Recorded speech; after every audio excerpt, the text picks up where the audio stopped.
and welcome everybody, especially Monique Roffey. I'm Deirdre Byrne of Five Leaves Bookshop, and tonight we're talking to the award-winning novelist, memoirist, and other writings. Monique Roffey was born in Trinidad. She's now based mostly in Britain. Well, because of COVID, you're in Britain all the time, aren't you? Yeah. It's no exaggeration to say award-winning in this case.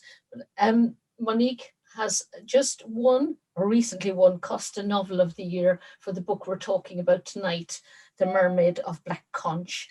It's been shortlisted for the Republic of Consciousness Prize, the Rathbones Folio Prize, and the Goldsmiths Prize, longlisted for the Bocas Prize for Caribbean Literature. I could go on. We'll be talking a bit later about the listings for the Orwell Prize. So, Monique, welcome. It's a pleasure to talk to you, and congratulations on all the acclaim for the book.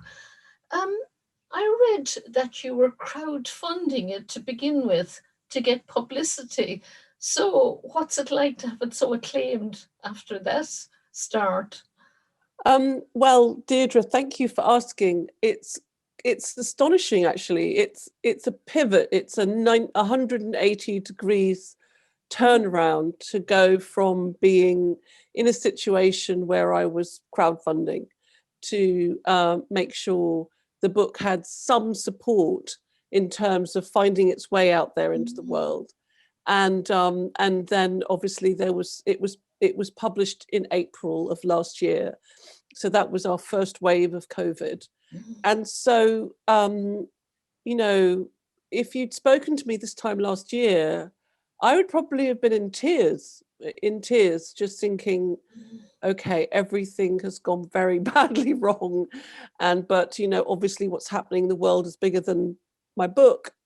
And I mean, to be here now, a year later, where there's been so much love and appreciation and support and sales and all this sort of wonderful attention the book has got. It's just, I don't think I've got the measure of it yet. I think in a year or two, or when I'm older, I'll look back and be able to really appreciate it. I'm currently sort of in it, in shock a bit as well. Yeah, but it's great. It almost seems like a folk tale in itself, that after a rocky start, and can't help seeing the story of the mermaid herself as kind of metaphorical. Absolutely, yeah. So your title character, Aycayia, am I pronouncing that correctly? Aycayia. Aycayia, great. She's a female mermaid. I was reading about the myth of mer creatures in the Caribbean, and most of them seem to be male. And I thought that was so unusual, because around the world, most of the mer creatures, I thought, were female. Well, I don't know where you're getting that from, because I know in Tobago there's a myth, a story about male mermen, but I don't know about any other male Caribbean mer creatures. It might have been that one then. It might, yeah. There's these folk legends about mermen in Tobago, yeah. But generally we have a strong sense of the mermaid in art, in poetry, literature. Often she's the African Yoruba goddess Mamiwata. And also we have this Taino myth of Aycayia in the Greater Antilles.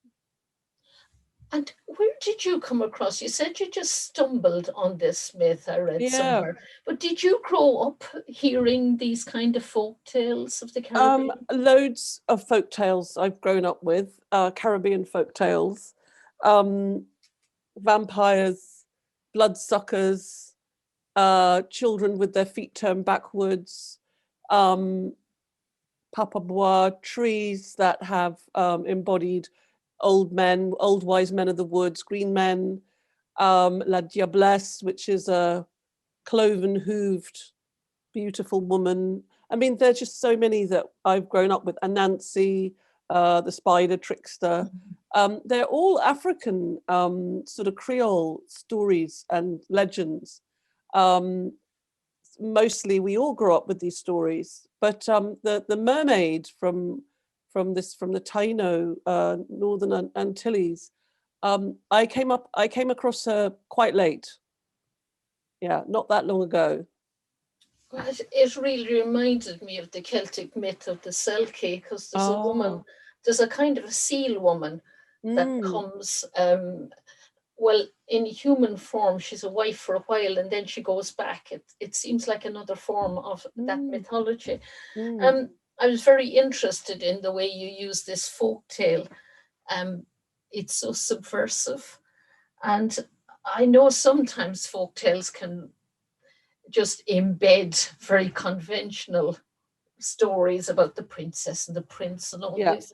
But Mm. I think it's great the way you use it in such a subversive way. Thank you. I think that lots of old stories come from an ancient patriarchal culture generally.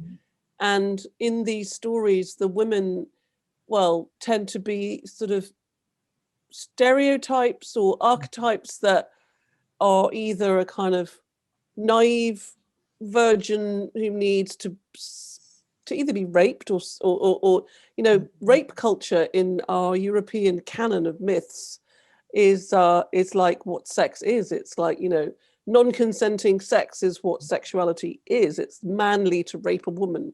There's a lot of that in old stories. There's a lot of virgins, for example, in the myth of Cupid and Psyche, who need to be taught how to surrender to erotic love. And then we have all these old women, these hags and witches, and I find these stories, everybody sort of seems to gulp them down, and they need a rewrite because, modern women are so different. We've got agency, we're educated, don't have to be married to have erotic love, choose how many, there's so much choice for modern women. So it was a rewrite of an old story. Yeah, I think there's definitely a case for rewriting them. Talking of rewrites, you mention in the author's note at the end of this book that you were partly inspired by Hemingway's Islands in the Stream. I wasn't aware of this book, that was a posthumous novel, but it did remind me when I was reading it, it reminded me of The Old Man of the Sea, it Yeah. reminded me of Moby Dick, this obsession that men had with taming and catching sea creatures. Were you aware of doing a feminist rewrite of Oh that yes, kind yeah, of? more of it. Well, trophy hunting, isn't it? It's bullfighting and it's catching fish, and of course, there's nothing heroic about killing a bull when it's an unfair fight, or pulling a really big fish out of the water when you have a boat that's heavier than the fish and your line is made of aluminium or steel. These are not fair fights. They're not acts of heroism. And when I was writing this book, I have a huge cork board above my desk. It's about 6 foot by 4 foot. And I had this photograph of Hemingway, and I think it was his wife, standing in front of like 5 marlin. And these marlin, so Hemingway's about that big in the picture, and the marlin are about that big. They're enormous creatures, and they're all racked up behind him like big racks of beef. And I just thought, just gave me the shivers. I was just such a terrible photo. But he's standing there like, here I am. I've caught look at all these dead fish. And of course, those fish don't exist any longer because they don't get to grow that big anymore. So there's a lot in the book about this kind of, how we treat nature Yeah. or mistreat nature.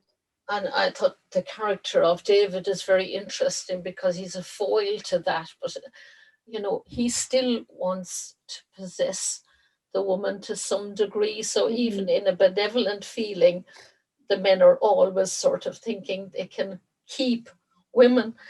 The novel has very deservedly been recognised as an important book in being long less listed for the Orwell Prize for Political Fiction.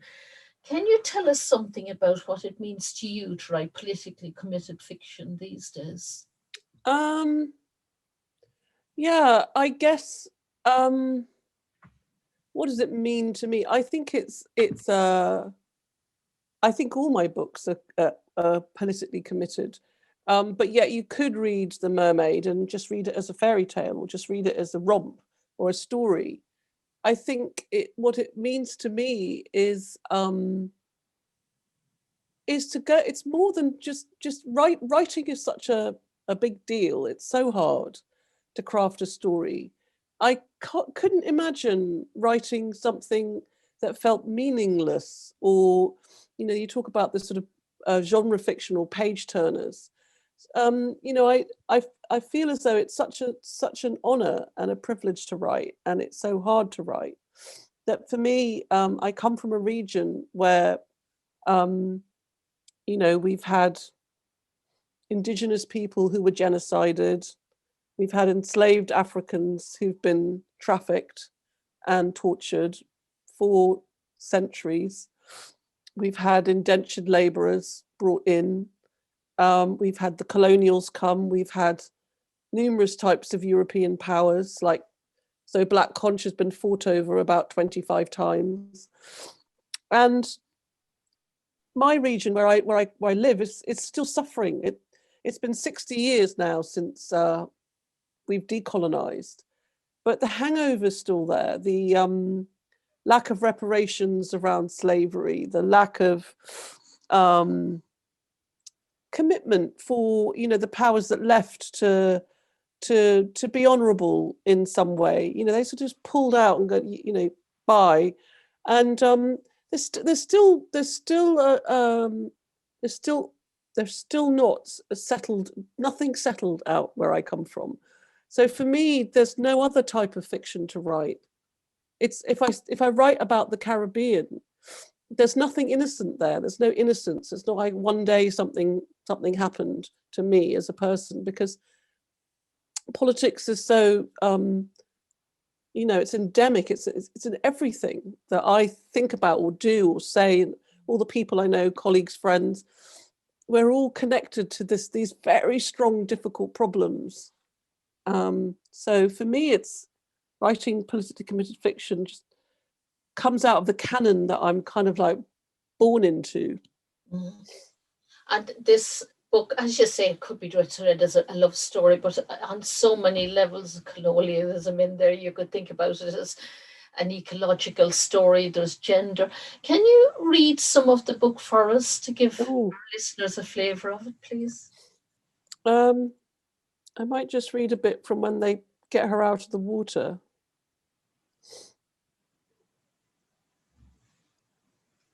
So they're about to. They've tried to. They've caught her.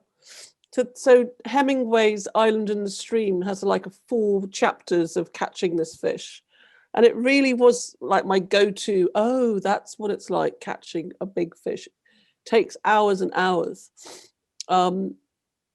So they've been through this battle trying to pull this mermaid out of the sea, and she's exhausted, and she's half dead, and they've got her alongside the boat. So I think I'm just going to read from there. Eventually, they had her alongside the boat, bloody and tired and seemingly almost the length of Dauntless. So close, she was terrifying. A person there, no doubt about it, a trapped and dying woman under the water, her long tail moving slowly, her fins working like gentle propellers, a cloud of blood blossoming from her mouth. The local men stared. They felt a sense of blasphemy. This was something they shouldn't be doing. They should pull the hook from her mouth and release her back into the deep. They saw her rare nature, her long dreadlocks flowing about her, and the water jolting electric currents of silver alongside her tail. Bring her up, said Thomas Clayson. They managed to get a rope around her tail fin, and the old man himself reached down low with the gaff hook and stabbed in deep, and the mermaid throbbed and writhed. 4 of them hauled her up by the gaff and the rope, and in the end she came up with gallons of water and other fish. A giant whoosh, and the boat deck was full of her. She was half dead already, and the hours of swimming against them with hook in her throat, and now the steel gaff in her flank. She was bleeding heavily, stunned, grunting, her tinfoil eyes watching them. Her hair was the worst part, a mess of fire and ropes of this and that, and jellyfish had come up with her, clusters of long blue veins, sea moss trailed from her shoulders like slithers of beard, barnacles speckled the swell of her hips. Her torso was sturdy and muscular, finely scaled over as if she wore a tunic of shark skin. She was crawling with sea lice.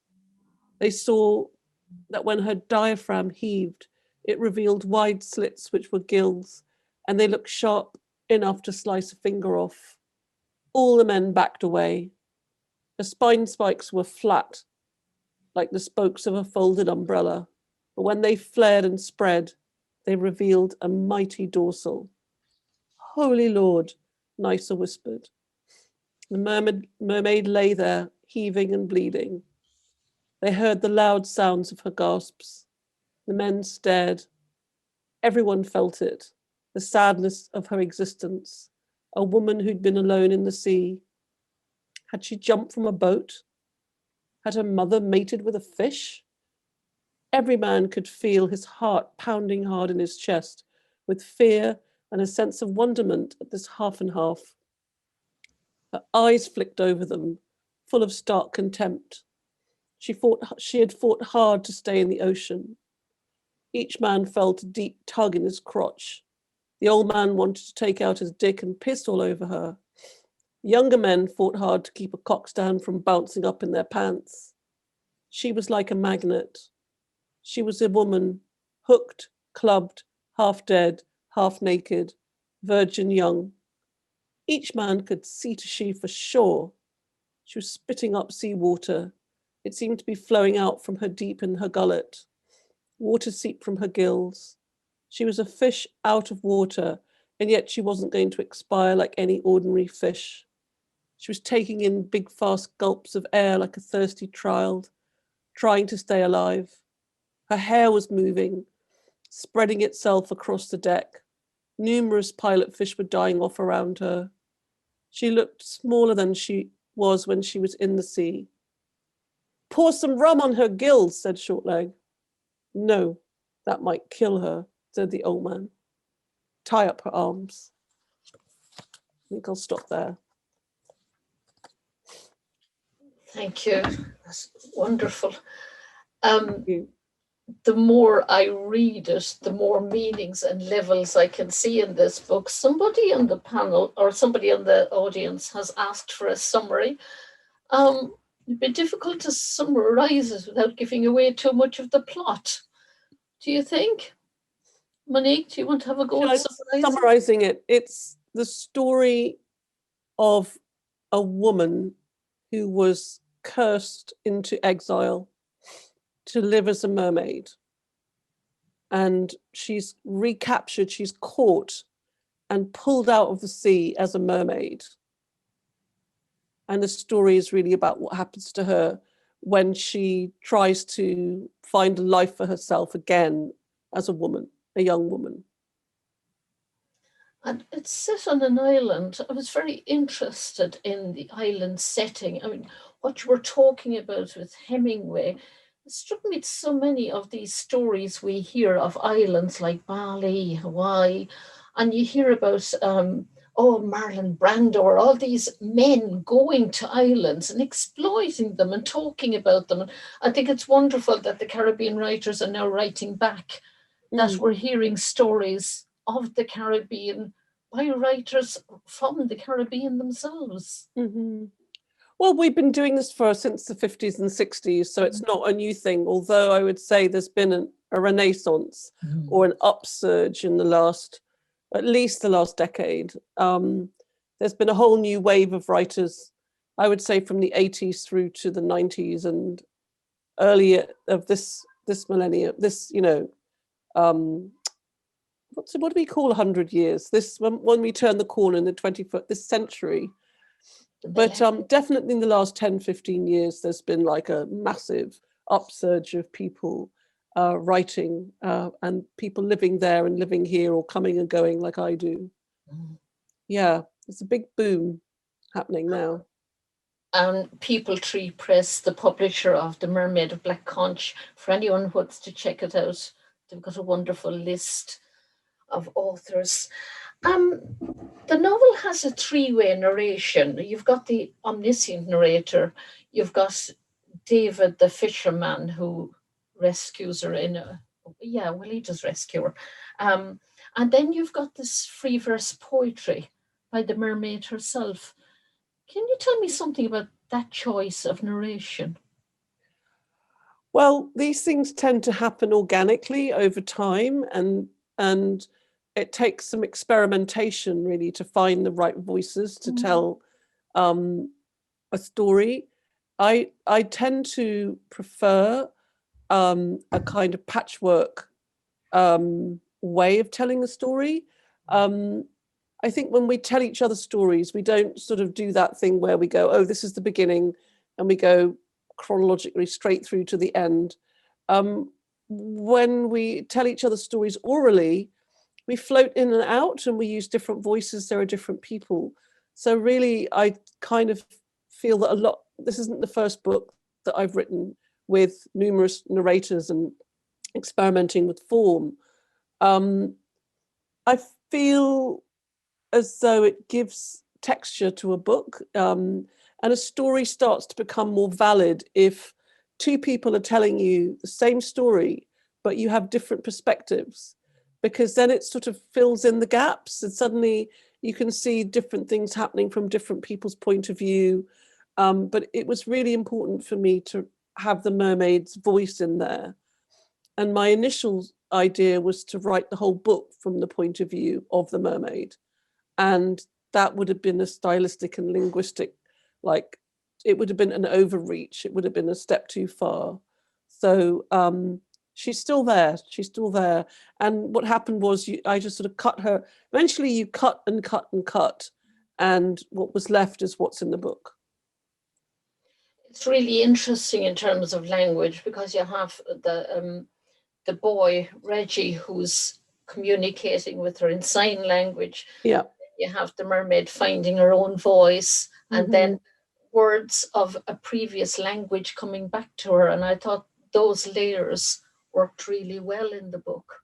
Thank you. Thank you. So I come from a place where we don't speak standard English. We speak a kind of what I call a fusion language, which is it's a mixture. It's a mixture of Spanish and French, English, but we also have made up a lot of our own words. So people were never really formally taught French and these European languages. So people ended up speaking them phonetically. And then the spelling started to become more phonetic. And then, so it's a language of its own in its own right. So the book again is written in Creole English. It's written in a sort of Trinidadian dialect. Yeah, that's great. Yeah. I loved the audiobook too, because I did think it was well read. I haven't heard it yet, and people keep telling me it's fantastic. Yeah. I love audiobooks anyway, but I did think it gave a good flavour.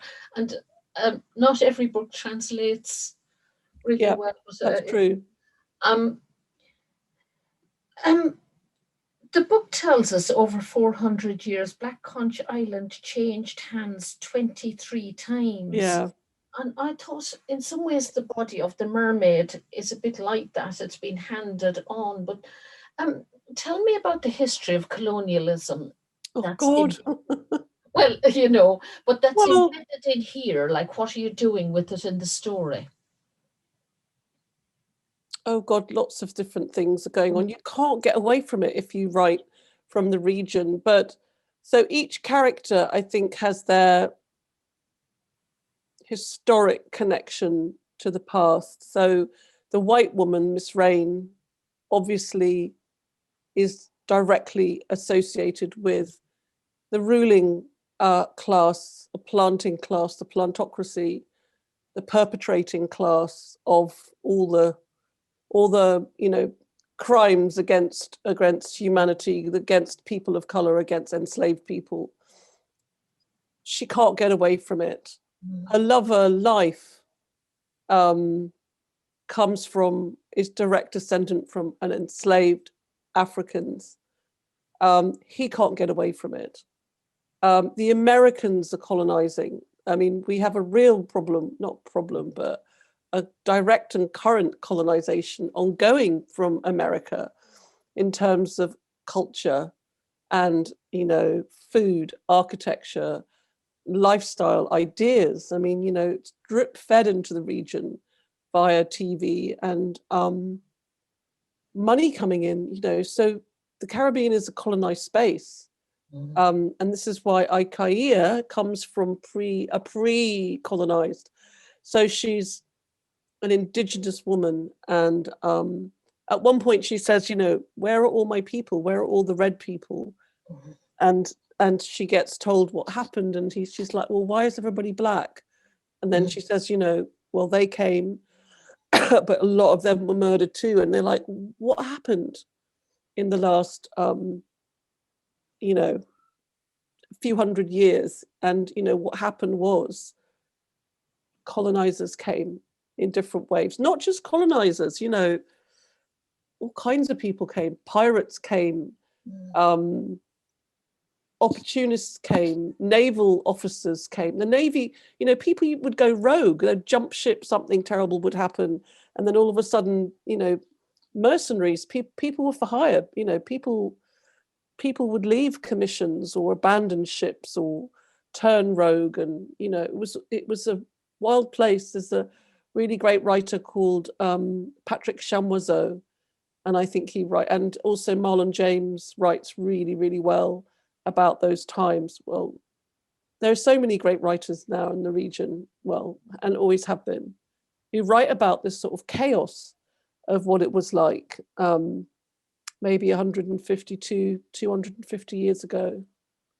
Lawlessness, with an unimaginable chaos.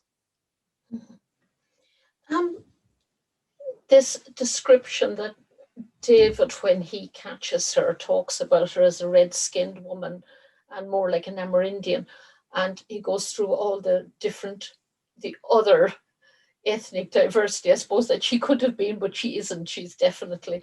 When did you come across the idea of making her red-skinned, of Indian heritage? Well, I didn't come across that idea. I came across a story.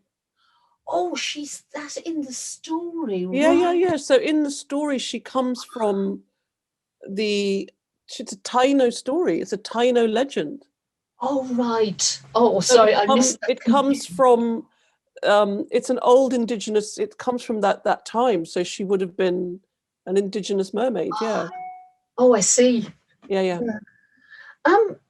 You were very specific about the date, 1976, yeah. when it happens. Can you tell us a bit about choosing that decade significantly? Well, so it needed to be, I wanted to be modern, in a modern era, when this all happened, but it couldn't be today. It couldn't be now when everybody's got a smartphone, and she would have gone viral and broken the internet. So it had to be credible that people would have caught this mermaid, and nobody might have got a picture, or if they got a picture, it would have been on a Polaroid, and they would not have been I don't know, a phone. It's an outpost, it's a tiny place. They caught this mermaid. And also in the 70s, in the region, it's a time of like revolution and feminism and Black Power uprisings and firebrand leaders and Bob Marley and the Wailers and reggae, and Rastafarianism, and just everything was going on in the 70s. It's just a great, very, very interesting time. And of course, we've now sold the film rights, and the people who have bought the film rights are like it's going to be amazing. I can just see it, Bob Marley in every, and tracksuits, and perhaps there's a part of me, I'm a child of the 70s myself. I was young in the 70s and 80s, and I'm like, yeah. Yeah, yeah, me too. And I loved the bits when they were dancing to Bob Marley. Yeah. So evocative, being young and hearing No Woman, No Cry for the very first time. Well, all of that, and when the policeman, there's like one police car and he's got across his windscreen the word Natty Dread. I mean, for me, it's what I know, Yeah. Even the car, the Datsun Sonny. Yeah. Memories of those. Oh, God.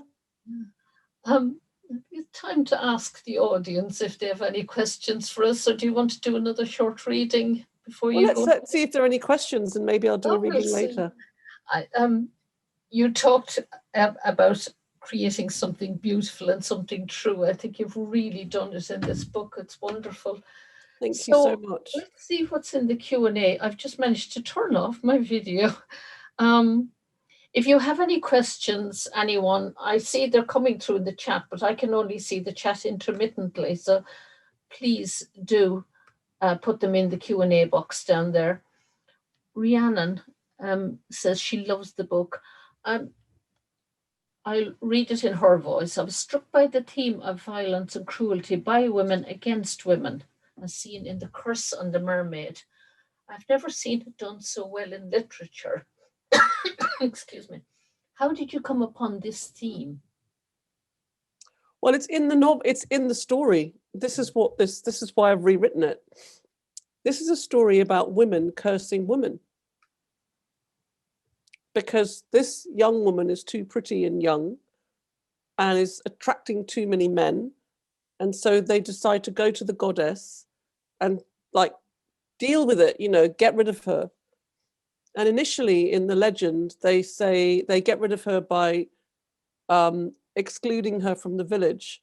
And she's put to live with an old crone, an old woman, i.e. somebody probably about my age, up away from the village. But in the legend, men still find her because she sings. They can hear her voice. And they still find her, so that's not enough. And then the women in the village go back to the goddess and say, it's not work, we need you to do a bigger thing. And the goddess says, okay, go and do this, this, and this, and calls up a hurricane to banish not just the young, pretty woman, but the older, ugly woman, So there's a lot there for me to think about and for us all to think about, and I think in the book I say it's really hard getting being a woman right, because when you're young, you're too sexy, and when you're old, you're no longer sexy. And both of these are problematic. Young women are constantly, they've got so many problems, and around judgment, their personal safety. I mean, there was something recently, a survey or data showing that 80% of young women have faced being molested sexually. And to me, that sounds about right. So there's a lot of women treating each other badly, which I think, if you unravel all of that, you'll find patriarchy, because it's about competition over, guess what, men. And in my opinion, women have lost their agency and their goddess-like status. Sometime around the time when we started telling stories about hunting, and we stopped telling stories about giving birth. So I can't date that, but women have really, really, there are no spiritual leaders that are female. All our the head of every religion is a male figure. I could talk about this for an hour solid. So yeah, there is this is what's going on in the legend. Female jealousy, rivalry. It's not pretty. It's not nice. Yeah, which has probably answered Jennifer's question about how significant it was that it was women rather than men who cursed the mermaid. Helen says, can you talk about the idea of freedom in this book? What kind of freedom? Maybe we'll come back to that, Helen, if you... Well, something to do with agency, and there's, you know, I don't really, it's such a bit a broad subject. Reggie wants to get off the island. Life and Miss Rain have a terrible power structure between them. The mermaid just wants, you know, to love and be loved and to live again as a woman. There's a lot of people caught in conflict. Yeah. And who are unfree, who are not free. Yeah. And a lot of the characters in different ways are wanting money or power, whatever it is, just to get away. Sarah says, I haven't finished reading the novel yet. Can you say, without giving the story away, what the fate of the mermaid tells us about the fate of humanity? Where are we all going to be? Can we share our history in a positive way? Sorry, impossible questions. Well, I think what I've done is I've given her, I don't think I'm trying to say I know the answer to what's going to save us all. No, that's not what this book is doing.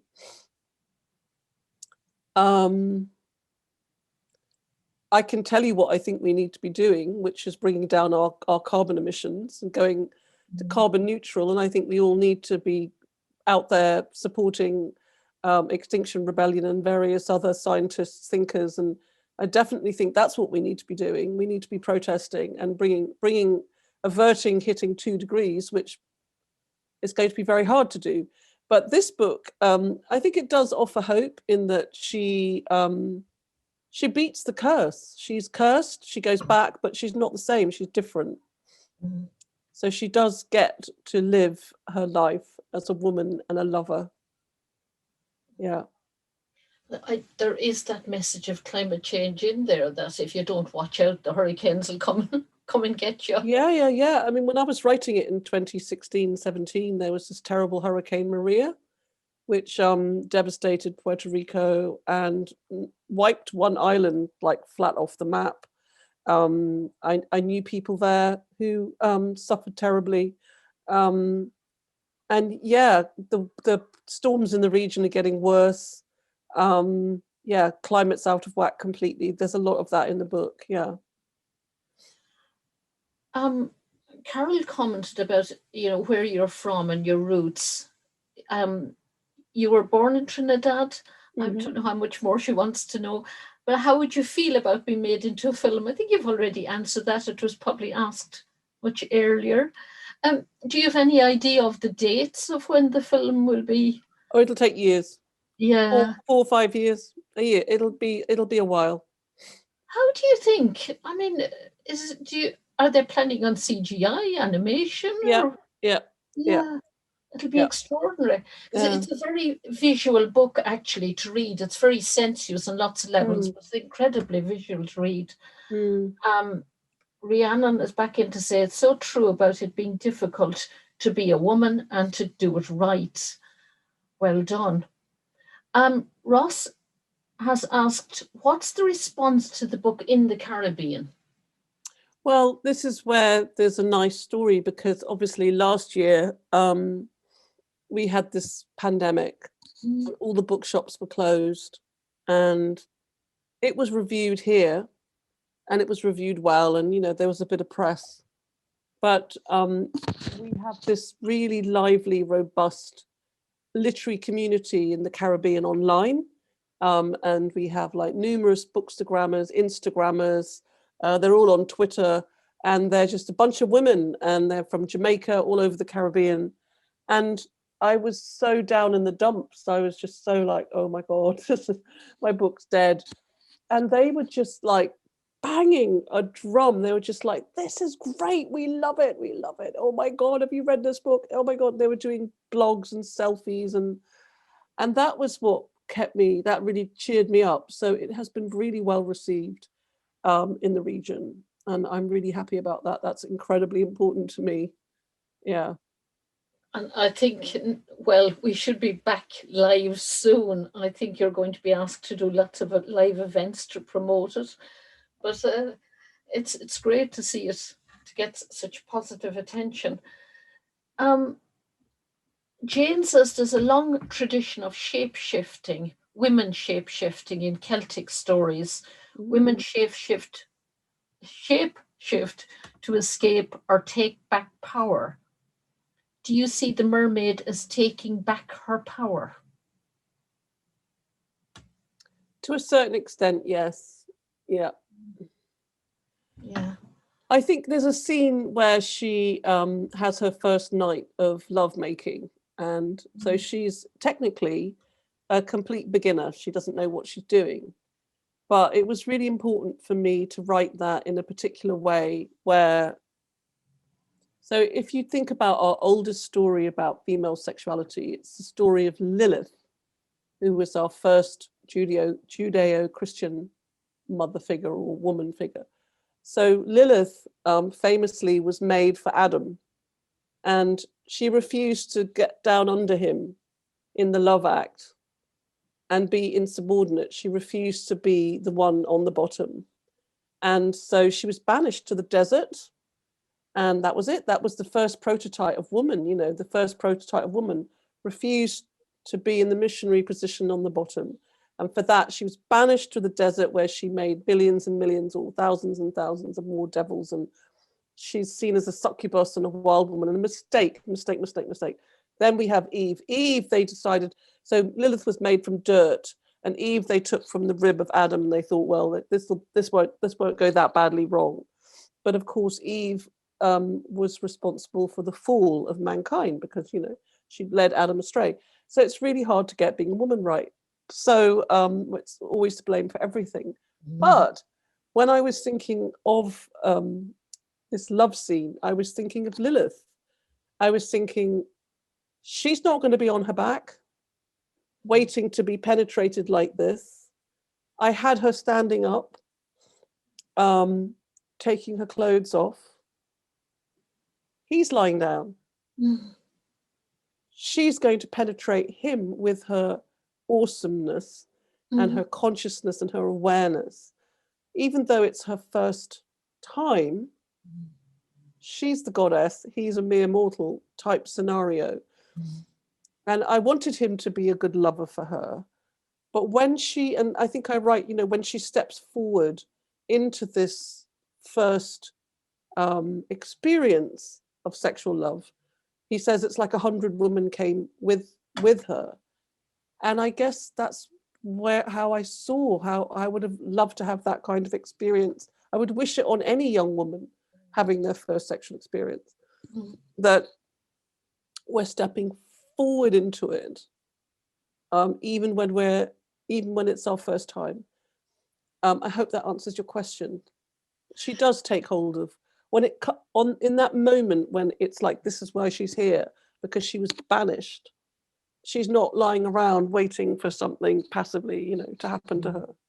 She's, here I am, you know,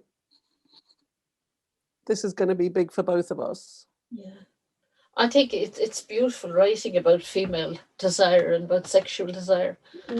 Also, of course, you get the opposite in those awful men. We're going to have to, it's a quarter to already, Monique. It's been wonderful. It's been really terrific talking to you. I need to remind people, there's a link in the chat. If you still need a copy, you can buy it from 5 Leaves, which I should have told you to begin with, but I'm sure you know already. And please do. I'm sure you'll love it. It's just a terrific story. And all the best with the other prizes. Thank you. Thank you for having me. And yeah, thank you for coming and listening to me read. And thank you, Deirdre, for your questions. It's been fantastic. And yeah, have a good evening. Same to you. Thank you very much. Somebody says, thank you for your wonderful book, Monique. It's one of the most wonderful books I have read for a while. Oh, thank you. Thank you. Bye, everybody, and thank you for coming.